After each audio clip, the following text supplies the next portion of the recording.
जो विभागीय महोदय सर आप ऐसा द्वारा जो आप अपना point of view Manish Sharma का जो है रात को उनकी दो में गिरने से उनकी मृत्यु हो गई है और उसकी वजह से पूरा आबू रोड व्यापार और सभी वर्ग के सभी व्यापारी लोग जो है वहां पर धरने पर बैठे हैं। और मैंने पिछली बार भी इस विषय को विधानसभा में लगातार उठाने के बाद में भी विभाग ने किसी प्रकार की कार्रवाई नहीं करने की वजह से रात को ये युवा मनीष शर्मा की जो खड्डे में गिरने से मृत्यु जो हुई है सरकार संज्ञान में ले, ये मैं आपको निवेदन करना चाहता हूँ। विशेष तौर से बार बार कहने के बाद में भी विभागीय अधिकारी आज तक उसकी सुनने लेने की वजह से उनकी मृत्यु हुई है। नोट कर लिया गया श्री सिंह।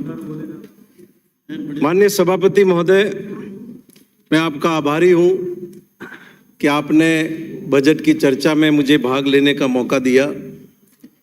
सभापति महोदय, मेरे मन में एक कसक हमेशा से रही है कि संस्कृत को मुझे जिस रूप में अपने विद्यार्थी जीवन में पढ़ना चाहिए था मैं पढ़ नहीं सका और उस कारण से वो सारा अथाह ज्ञान जो हमारे ऋषि मुनियों ने अपने ग्रंथों में लिखा है पर उस भाषा की कम जानकारी होने के कारण मूल भाषा में पढ़ने का सौभाग्य मुझे प्राप्त नहीं हुआ। मैं आज राजस्थान के माननीय मुख्यमंत्री को धन्यवाद दूंगा कि उन्होंने जिला मुख्यालयों पर संस्कृत महाविद्यालय खोलने का निर्णय किया और इतना ही नहीं, वेद विद्यालय खोलने का निर्णय किया जिसके माध्यम से हमारी नई पीढ़ी, हमारे बच्चे उस अथाह ज्ञान से रूबरू हो सके। माननीय सभापति महोदय, मुझे याद आता है कि जब देश में कांग्रेस की पहली सरकार थी और वो ऐतिहासिक सोमनाथ मंदिर का जीर्णोद्वार हुआ था, पंडित जवाहरलाल नेहरू देश के प्रधानमंत्री होते थे और उस सोमनाथ मंदिर की प्रतिष्ठा के कार्यक्रम में तत्कालीन देश के महामहिम राष्ट्रपति डॉक्टर राजेंद्र प्रसाद स्वयं जाकर के उपस्थित हुए।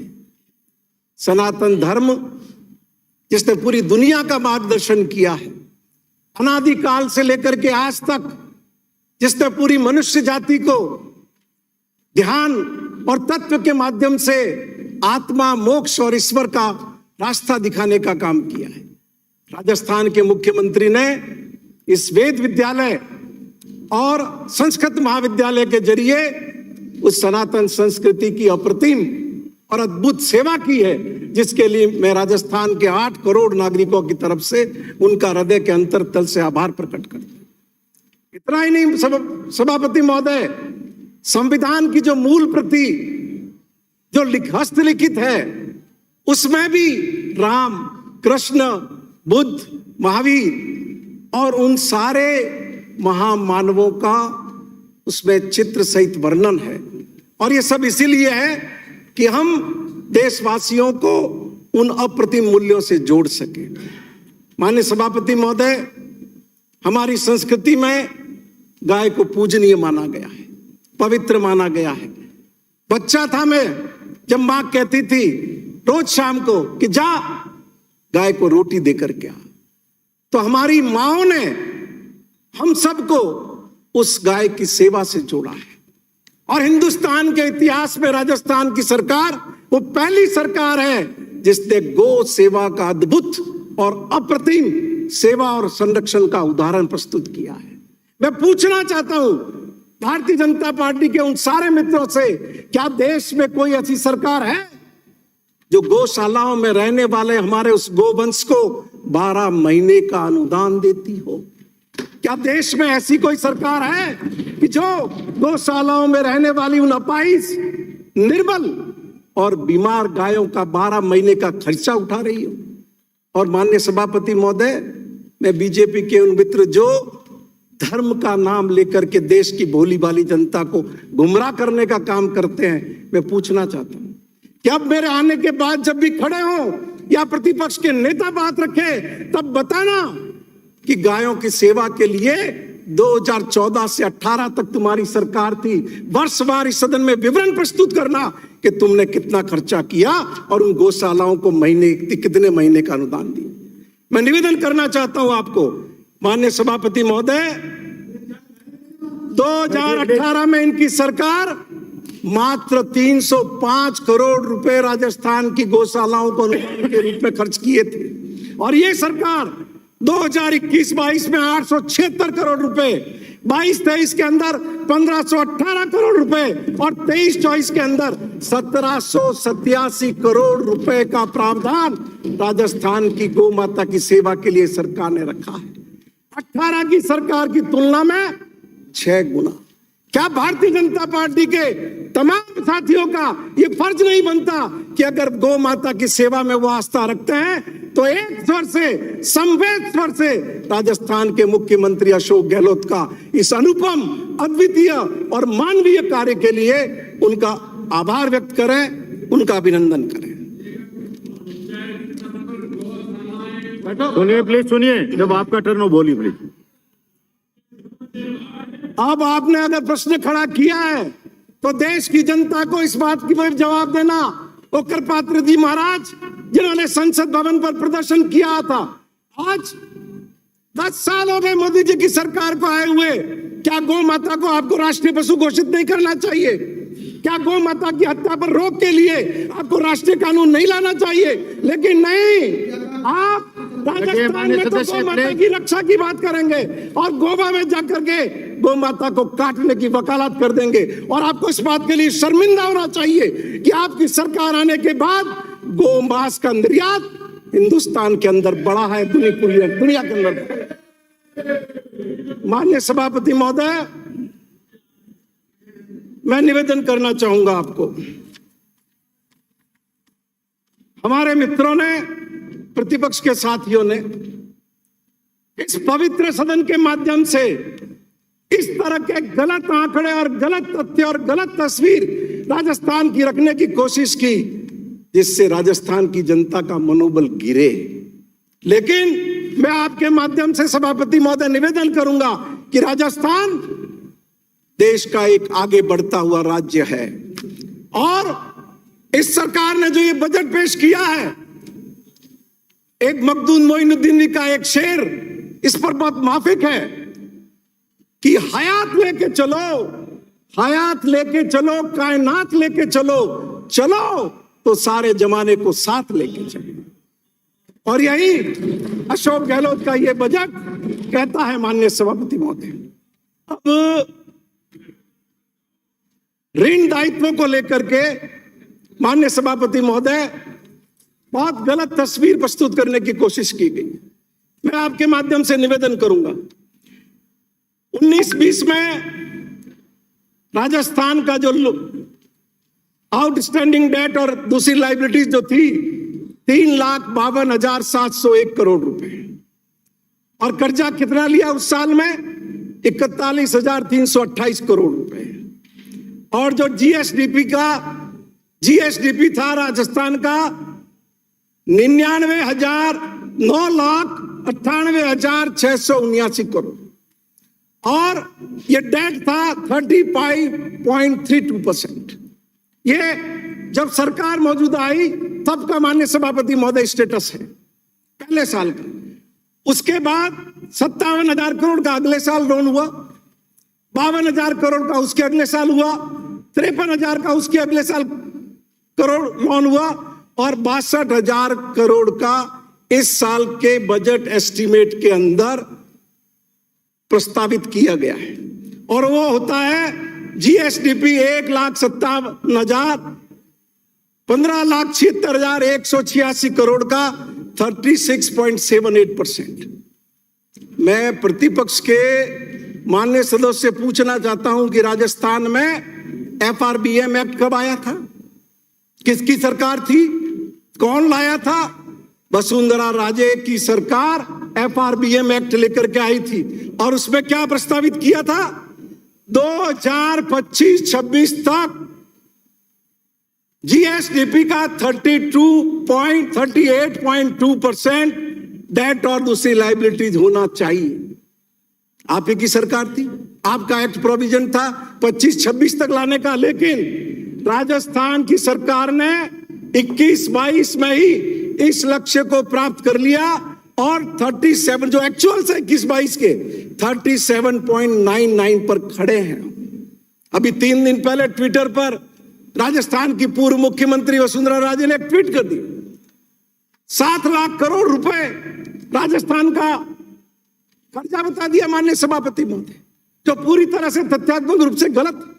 और उन्होंने एक वीडियो भी डाला उसमें, जिसमें खुद की सरकार का गुणगान किया, इस सरकार की आलोचना की। उसी ट्वीट पर कमेंट करते हुए मैंने लिखा कि मैं चुनौती देता हूं आपको, आपकी सरकार के 5 साल और इस सरकार के 4 साल के काम काज पर राजस्थान में किसी भी जगह पर बहस रख दीजिए, समय, तिथि और स्थान आप तय करके बताइए। माननीय सभापति महोदय, असत्य आंकड़ों के आधार पर, गलत सूचना के आधार पर, गलत जानकारी के आधार पर सिर्फ सत्ता के लिए राजस्थान की जनता के मनोबल को कमजोर करने की कुछ चेष्टा कर रहे हैं। माननीय सभापति महोदय, मैं भारत सरकार का भी आपको निवेदन करना चाहूंगा कि जीडीपी का डेट परसेंटेज क्या है, कम से कम अपने गिरेबान में तो झांको। 56 इंच की छाती वाले उस महान आत्मा को भी तो कभी सवाल किया करो। 19-20 में भारत सरकार का आउटस्टैंडिंग डेट जीडीपी का 50.90%। आपकी सरकार आए हुए 5 साल हो चुके थे। 20-21 में 61.01%, 21-22 में 57.33%, 22-23 के रिवाइज एस्टीमेट में 55.89% और इस साल के बढ़कर के 56.16%। तो अब ये श्रीलंका का उदाहरण जाकर के देश के माननीय प्रधानमंत्री को जाकर के दो कि राजस्थान तो ठीक मुकाम पर खड़ा है, वित्तीय अनुशासन का पालना कर रहा है, एफआरबीएम एक्ट की पालना कर रहा है, लेकिन देश की सरकार कहां जाकर के खड़ी हुई है। डूबेंगे तो श्रीलंका के करीब जाकर के हम सबको भी लेकर के डूबेंगे। माननीय सभापति महोदय, मैं आपके माध्यम से निवेदन करना चाहूंगा कि लगातार इस सरकार ने प्रावधानों के अंदर जन आकांक्षाओं के अनुरूप इजाफा किया है। इस साल का जो बजट है, जो 23-24 का प्रस्तुत किया है, 22-23 के रिवाइज एस्टीमेट से अगर तुलना करेंगे तो एजुकेशन, स्पोर्ट्स, आर्ट्स और कल्चर में 9% की बढ़ोतरी है। हेल्थ एंड फैमिली वेलफेयर में 10% की बढ़ोतरी है। सोशल वेलफेयर में 1% की बढ़ोतरी है। अर्बन डेवलपमेंट में 23% की बढ़ोतरी है। एग्रीकल्चर में 10% की बढ़ोतरी है। ट्रांसपोर्ट में 42% की बढ़ोतरी है और वाटर सप्लाई और सैनिटेशन में 43% की बढ़ोतरी पिछले साल की तुलना में। फिर किस आधार पर हम इस बजट की आलोचना करने की चेष्टा करते हैं? माननीय सभापति महोदय, इतना ही नहीं, मैं आपके सामने यह भी निवेदन करना चाहूंगा कि किस किस हेड में देश का राष्ट्रीय औसत क्या है और राजस्थान क्या कहां पर खड़ा है, कितना परसेंट पूरे देश के राज्य मिलकर के खर्चा कर रहे हैं एवरेज, और राजस्थान उस हेड में कितना खर्चा कर रहा है। माननीय सभापति महोदय, हेल्थ में पूरे देश के राज्यों का औसत है 6.3% और राजस्थान का है 7.4%। एजुकेशन में पूरे देश के राज्य का औसत है 14.8% और राजस्थान का एवरेज है 19.5%।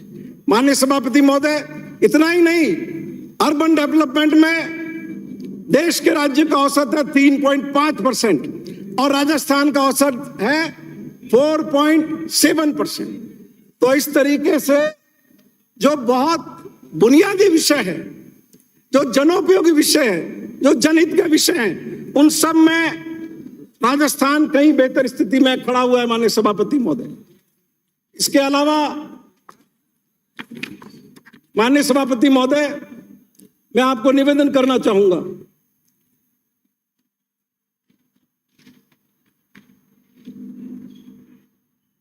एनर्जी में राजस्थान 9.8% पर खड़ा है, जबकि राष्ट्रीय औसत है देश के राज्यों का 4.8%। इसी तरीके से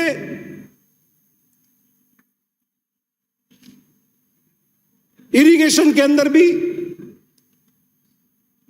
राजस्थान जो है वो राष्ट्रीय औसत के आसपास खड़ा है। माननीय सभापति महोदय, वाटर सप्लाई और सैनिटेशन का जैसा मैंने निवेदन किया कि राष्ट्रीय औसत 3% है और राजस्थान 4% पे खड़ा है। माननीय सभापति महोदय,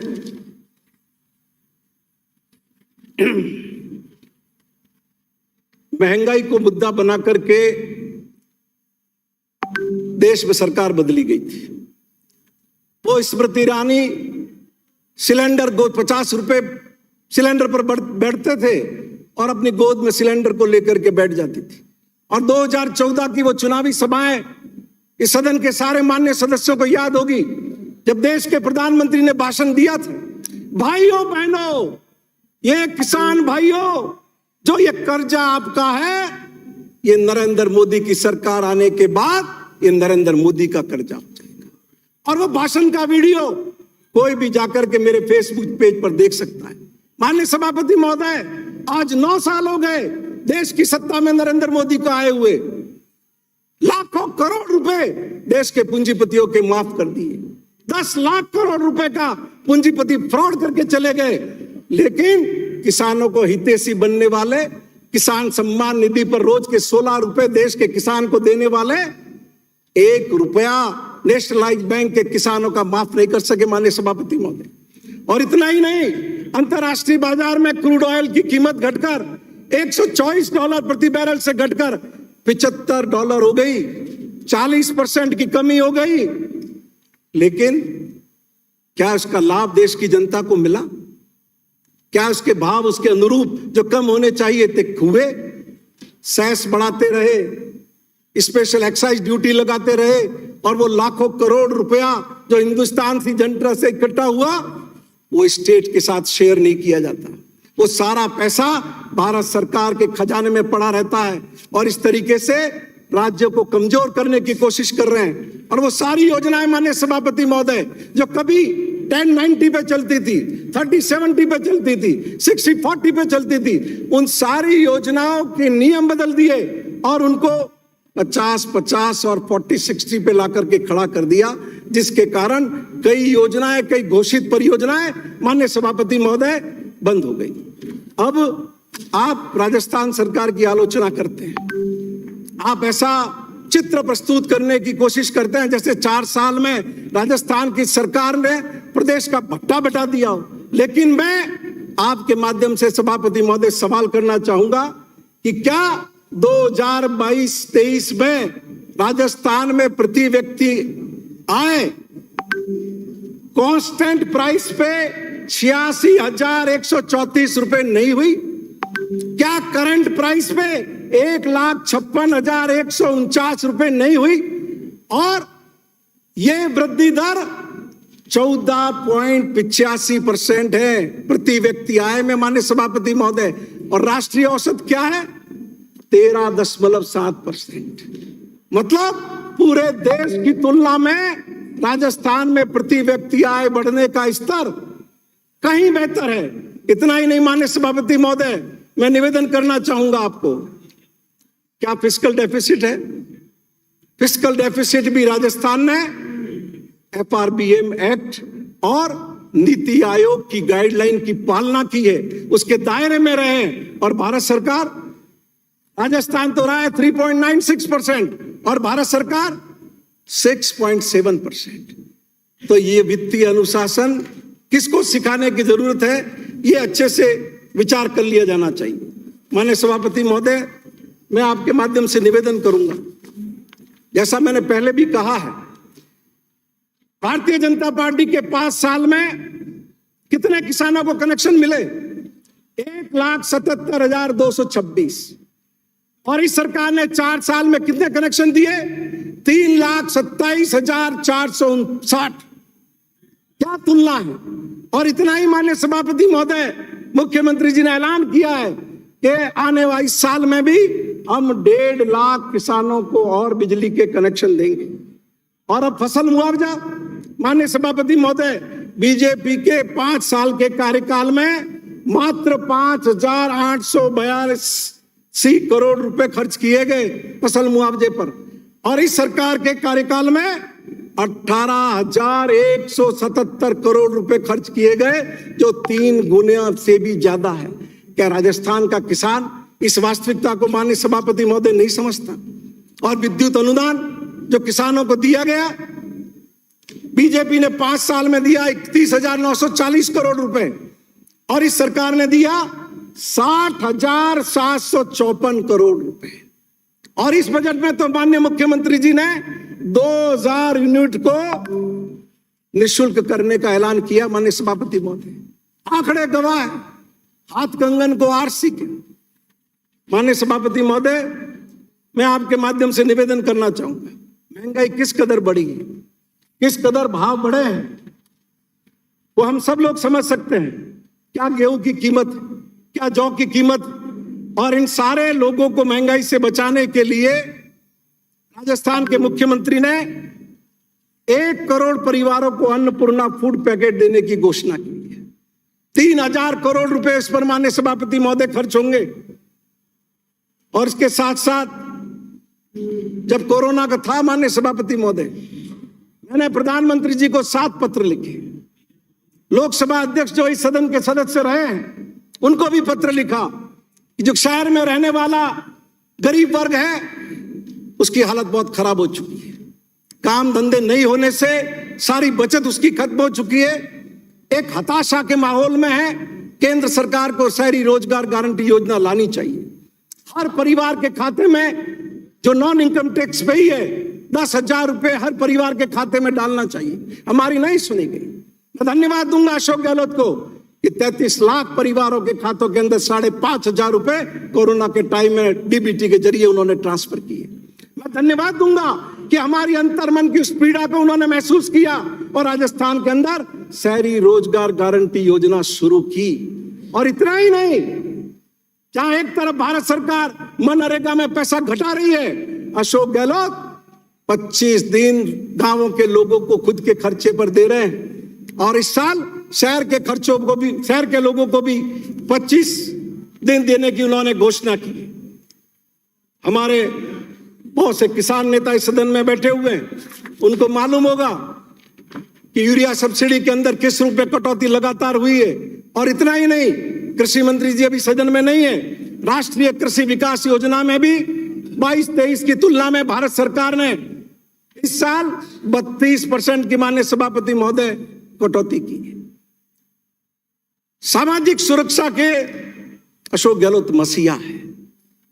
ये वही व्यक्ति है जिसके दिमाग में पिछली सरकार के वक्त ये आया था कि हमारे बुजुर्गों को पेंशन देनी चाहिए, विकलांगों को पेंशन देनी चाहिए, विधवाओं को पेंशन देनी चाहिए। और तब भी ये दुष्प्रचार किया गया कि रेवड़ियां बांटी जा रही।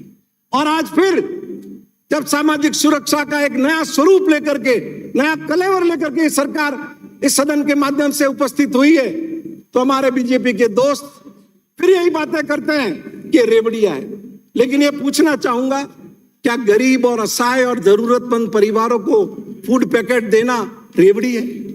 मैं पूछना चाहूंगा कि क्या वृद्धजनों को सामाजिक पेंशन में पैसा बढ़ाना क्या रेवड़ी है? क्या विधवा महिला को सामाजिक सुरक्षा पेंशन में पैसा बढ़ाना क्या रेवड़ी है?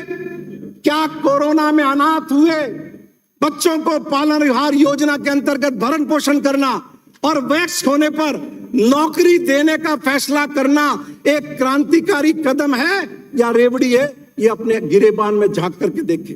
माननीय सभापति महोदय, 30-35 साल तक सरकारी आदमी नौकरी करता है और सबसे बड़ा सरकारी नौकरी में आने का कारण होता है पोस्ट रिटायरमेंट सिक्योरिटी।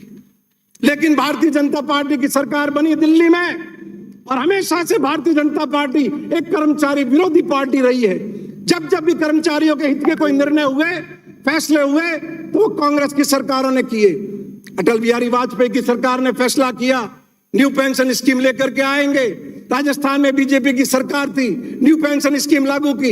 इस सदन में 2019 में सबसे पहले मैंने सवाल लगाया था, मेरा प्रश्न लगा था और मैंने तब पूछा था कि आप ओल्ड पेंशन स्कीम की तरफ जाना चाहते हैं कि नहीं जाना चाहते। मुझे खुशी है कि राजस्थान के मुख्यमंत्री अशोक गहलोत ने प्रदेश के लाखों कर्मचारियों की पीड़ा को समझा, उनकी चिंता को समझा और हिम्मत करके ओल्ड पेंशन स्कीम न केवल लेकर के आए बल्कि पूरी देश में कांग्रेस पार्टी को यह समझ दी कि ओल्ड पेंशन स्कीम लागू करना देश के और कर्मचारियों के हित में है। और राजस्थान के बाद अनेक राज्यों के अंदर ओल्ड पेंशन स्कीम लागू की गई। और इतना ही नहीं, आप पार्टी की सरकार जो पंजाब में है उसने भी राजस्थान के मुख्यमंत्री के सोच के साथ चलते हुए वहां भी ओल्ड पेंशन स्कीम लागू करने का निर्णय किया। हजारों की तादाद में हमारे कर्मचारी जो अलग अलग विद्युत कंपनियों में है, कॉरपोरेशन में है, स्थानीय निकायों में, लगातार हम लोगों को ज्ञापन देते थे, प्रदर्शन करते थे कि हमें भी ओल्ड पेंशन स्कीम में लागू शामिल करो। हमने मुख्यमंत्री जी से निवेदन किया कि जब आपने राज्य सरकार के कर्मचारियों के लिए ओल्ड पेंशन स्कीम लाई है तो समानता के अधिकार पर चलते हुए हमें कंपनीज को और दूसरे एम्प्लॉइज को भी इसका लाभ देना चाहिए। और उदार दिल मुख्यमंत्री ने फिर फैसला किया कि ओल्ड पेंशन स्कीम का लाभ उनको भी दिया जाएगा। देश के प्रधानमंत्री ने अभिभाषण पर रिप्लाई देते हुए जब भाषण दिया तो ये कहा कि ये ओल्ड पेंशन स्कीम जो लागू कर रहे हैं ये एक पाप है। तो आज इस सदन के माध्यम से मैं भारतीय जनता पार्टी से पूछना चाहता हूं कि आप स्पष्ट बताइए कि आप कर्मचारियों के लिए ओल्ड पेंशन स्कीम लागू करना चाहते हैं, नहीं करना चाहते? करना चाहते हैं तो जिन जिन राज्यों में आपकी सरकार है, देश में आपकी सरकार है, वहां आप ओल्ड पेंशन स्कीम लेकर के क्यों नहीं आ रहे? ये प्रमाणित करता है कि इतने महीने बाद भी ओल्ड पेंशन स्कीम को नहीं ला करके आपका मत, आपकी पार्टी का मत लोगों के सामने आ रहा है कि आप कर्मचारी विरोधी है। माननीय सभापति महोदय, मैं निवेदन करना चाहूंगा, मैंने ही जब महेंद्रजीत सिंह जी मालवीय सिरोही हमारे यहाँ जिले में दौरे पर आए थे पिछले बजट से पहले, मैंने पब्लिक मीटिंग में उनसे विनती की थी कि आप हर परिवार को घरेलू बिजली 200 यूनिट मुफ्त दीजिए। पिछली सरकार में तो फैसला हुआ 50 यूनिट मुफ्त देने का। अब एक जो जन समर्थन मिला, जनता ने इसको पसंद किया, जनता ने इसकी मांग की, उसको देखते हुए मुख्यमंत्री ने निर्णय किया कि हम हर परिवार को 100 यूनिट बिजली मुफ्त देंगे। एक गरीब परिवार को 100 यूनिट बिजली मुफ्त देना क्या रेवड़ी है? क्या भारतीय जनता पार्टी इसके खिलाफ है? माननीय सभापति महोदय, इस सरकार का सबसे बेहतरीन कार्यक्रम इंदिरा रसोई, 8 रुपए के अंदर इतना स्वादिष्ट भोजन। हमारे प्रभारी मंत्री बैठे हुए हैं महेंद्र चौधरी साहब, हमने भी उनके साथ सिरोही में अनेक बार भोजन किया और भरपेट भोजन किया और ऐसा भोजन किया कि पूरी तृप्त हो गई।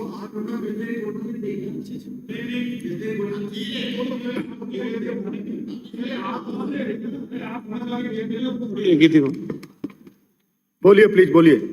और इतना पॉपुलर कार्यक्रम हुआ कि लगातार इसकी संख्या में इजाफा करना पड़ा।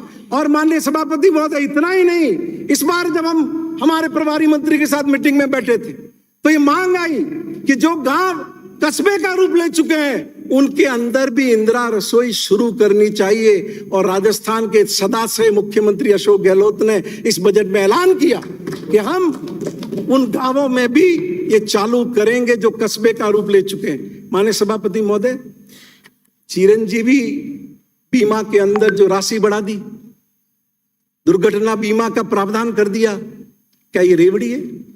मुझे याद है 2007-8 में मैं एमएलए होता था, मैं बेलांगरी में एक जगह बैठने गया, मौत पर, कैंसर से मौत हो गई थी। उसके परिवार ने मुझे बताया कि 12 लाख रुपए का कर्जा लिया लेकिन उस आदमी को हम बचा नहीं सके। और तब अखिल भारतीय कांग्रेस कमेटी का दिल्ली में अधिवेशन था, प्रधानमंत्री बैठे हुए थे, सोनिया गांधी जी बैठी हुई थी, राजस्थान के प्रभारी मुकुल वासनिक ने मुझे राजस्थान की तरफ से बोलने के लिए कहा और मैंने प्रधानमंत्री जी से विनती की कि कैंसर, हार्ट, लीवर, किडनी, इन बीमारियों का इलाज सरकार के खर्चे पर होना चाहिए। कि मुझे दिमाग में बेलांगरी का वो परिवार था जो 12 लाख के कर्जे में डूब गया। माननीय सभापति महोदय, उस यात्रा में 15 साल लग गए और हमारा ये सपना, हिंदुस्तान के लोगों का सपना, 15 साल बाद राजस्थान के यशस्वी मुख्यमंत्री ने पूरा किया। आज 88% राजस्थान की आबादी उस बीमे से कवर है, जो हिंदुस्तान का एक रिकॉर्ड है। हिंदुस्तान की सिर्फ 41% आबादी कवर है, राजस्थान की 88% आबादी कवर है, और 1,38,00,000 लोग, परिवार इसके जरिए लाभान्वित हो रहे हैं। गांव गांव में जहां जहां जाएंगे आप, जिन परिवारों ने इसका लाभ लिया है, जाकर के उनके आगे माइक लगा करके पूछिए, उनकी आंखों में अशोक गहलोत के प्रति कृतज्ञता के आंसू आंखों के अंदर आ जाते हैं, जिन्होंने इसका लाभ उठाया है। माननीय सभापति महोदय, प्लीज समाप्त करिए। अभी तो शुरू किया है मैंने। एक मिनट। माननीय सभापति महोदय, आप तो अब समाप्त कर रहे हो, तो फिर मैं मुख्य चीजों पे आ जाता हूं। थोड़ा समय कृपा रखना, थोड़ी सी।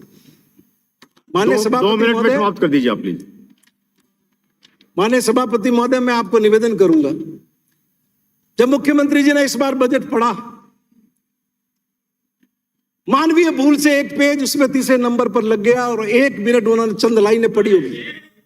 माननीय सभापति महोदय, मैं निवेदन करना चाहूंगा आपको कि इसी सदन में 2014-15 में जब वसुंधरा राजे ने अपना बजट भाषण पढ़ा था लिखित, तब भी गलत पढ़ दिया था।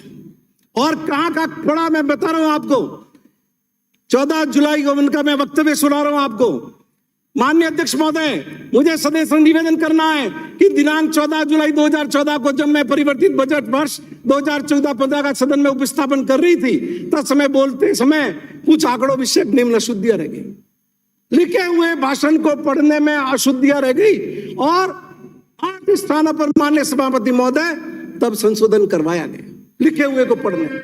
तो एक कागज का जिसमें पढ़ गया, उसमें देश के प्रधानमंत्री टिप्पणी कर रहे हैं, देश की वित्त मंत्री टिप्पणी कर रही है भारत की पार्लियामेंट में, तो कम से कम इस सदन का, समाप्त करिए। राजस्थान के इस सदन का इतिहास तो पढ़ने थे। समाप्त करिए। और माननीय सभापति महोदय, समाप्त करिए। माननीय सभापति महोदय, 2 मिनट बोलिए। मैं आपको निवेदन करना चाहूंगा। सुनिए प्लीज। माननीय सभापति महोदय, आदर्श सोसाइटी का और संजीवनी सोसाइटी का इतना बड़ा घोटाला हुआ, लाखों परिवारों के पैसे उसमें फंसे हुए हैं। आज सहकारिता मंत्री के पद पर भारत सरकार के गृह मंत्री अमित शाह है। यह मल्टी स्टेट सोसाइटी है। मैं आपके माध्यम से भारतीय जनता पार्टी के इन मित्रों से सवाल करना चाहता हूं कि तुम्हारे 25 सांसद राजस्थान की जनता के जिता के भेजे, उनके पैसे का क्या होगा? उन 21 लाख लोगों के पैसे का क्या होगा? और सिर्फ इसलिए उसको बचा रहे हो कि वो आरएसएस से संबंधित है। उसके घर में आरएसएस का कार्यालय चलता था, आरएसएस के सारे प्रचारकों का खर्चा वो उठाता था। यहाँ तक कि, कृपया समाप्त करिए।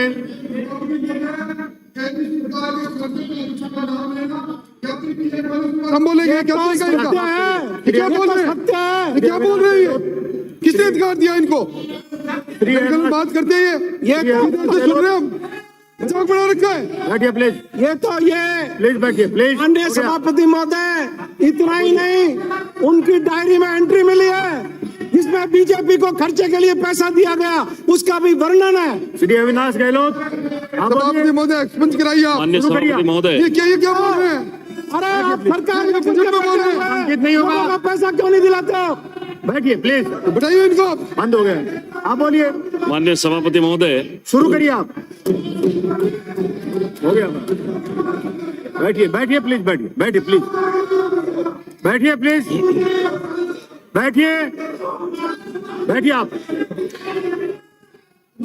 प्लीज। बैठिए, आप बोलिए। माननीय सभापति महोदय, शुरू करिए। आपने मुझे प्लीज।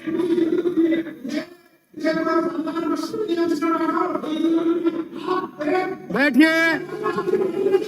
माननीय सदस्य बैठिए प्लीज।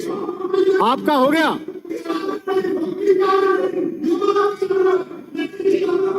आप आपस में बात नहीं करें। माननीय सभापति महोदय,